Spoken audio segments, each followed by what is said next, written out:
Over many generations, many rock stars, such as Kurt Cobain of Nirvana, Ronnie Radke of Escape the Fate, Jimi Hendrix, and many, many more, made it to the peak of their careers, but by what means? Creativity, luck, or drugs? We've come to our conclusion.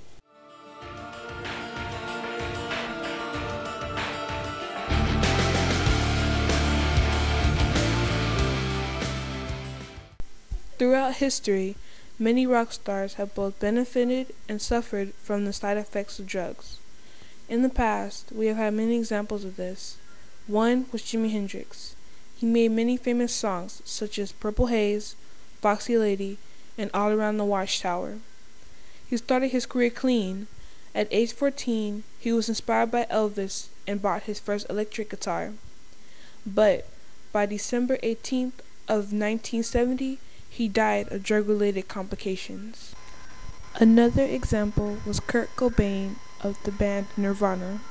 Some of their hit songs include In Bloom, Smells Like Teen Spirit, and Heart-Shaped Box. Like Hendrix, Nirvana began their career very well in 1988. They had a very prosperous career, but in April 8th of 1994, after escaping rehab for a resurfaced heroin addiction, Cobain committed suicide.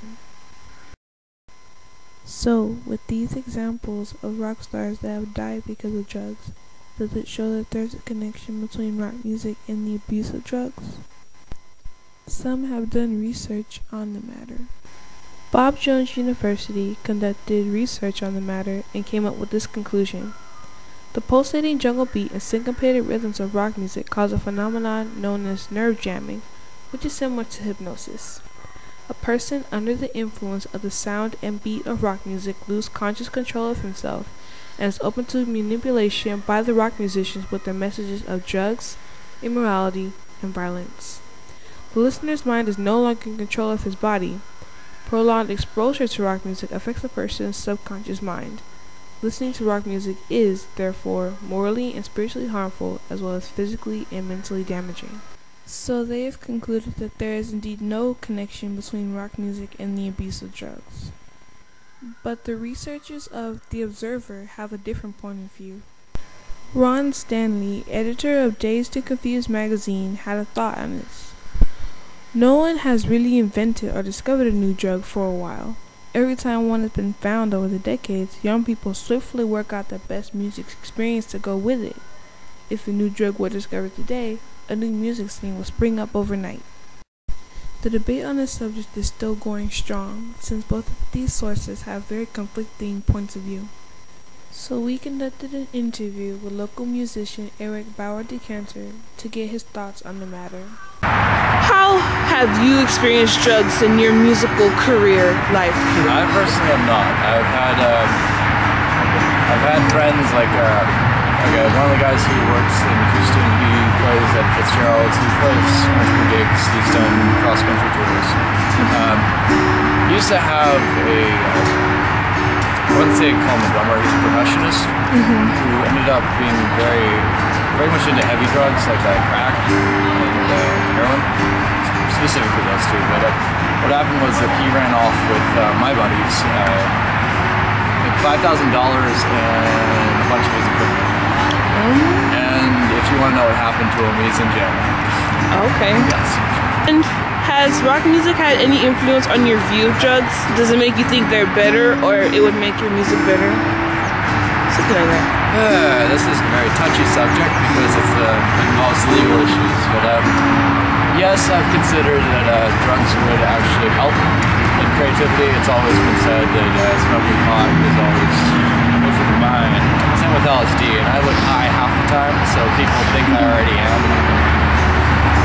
I'm just I'm on a different plane at all times. But no, I do believe that drugs can be influenced or can be brought forth by rock and roll. I mean, look at Jimi Hendrix, for instance. Right. And that being said, look at Jimi Hendrix, for instance. He choked on his own vomit and died. So yeah, that was him with alcohol, though. So that's still a drug, but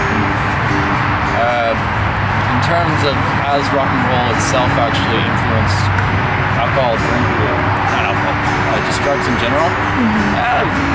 Not really. I mean, nothing more than I was already subject to. I used to know a bunch of, like prior to high school, I used to know some people who dealed in dealt.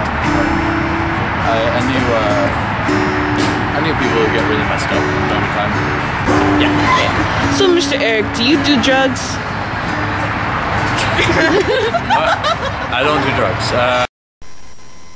So we can see that this is very much an ongoing debate. Some believe that there is a connection between music and drugs, and some believe there isn't. And others are on the fence on the matter, or in the middle. What we can see is that from these results, we can't tell whether there is really a true connection between the two. One thing we can tell is that this debate isn't a total failure. It's a success in that it helps us to see and motivates us to go back in history, to see the mistakes we made, to make connections between what things we've done and haven't done that caused certain things to happen. We learn from these things, apply them to our lives today, and this will help us to better our future for us and for those who come after us.